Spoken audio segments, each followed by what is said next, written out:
Doctor గారు, brain stroke లేదా పక్షవాతం వచ్చిన వెంటనే ఏం చేయాలి? బ్రెయిన్ స్ట్రోక్ లేదా పక్షవాతం వచ్చిన వెంటనే వీలైనంత తక్కువ సమయంలో దగ్గరలోని హాస్పిటల్ కు తీసుకెళ్ళాలి. ఎందుకంటే ప్రతి బ్రెయిన్ స్ట్రోక్ లో ప్రతి నిమిషము చాలా ముఖ్యమైనది.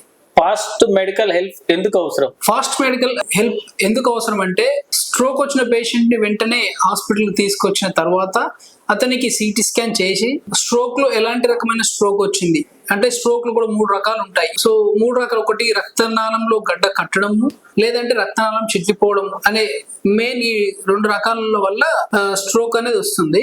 3వ రకం అనేది ట్రాన్సియంట్ ఇస్కిమిక్ అటాక్, అది క్లాట్ వచ్చి వెళ్ళిపోతుంది. మెయిన్ గా రక్తనాళంలో గడ్డ కట్టినా లేదంటే రక్తనాళం చిట్లిపోయిందా అని తెలుసుకోవడానికి ప్రైమరీగా హాస్పిటల్ కి వచ్చిన వెంటనే సిటీ స్కాన్ చేయాలి.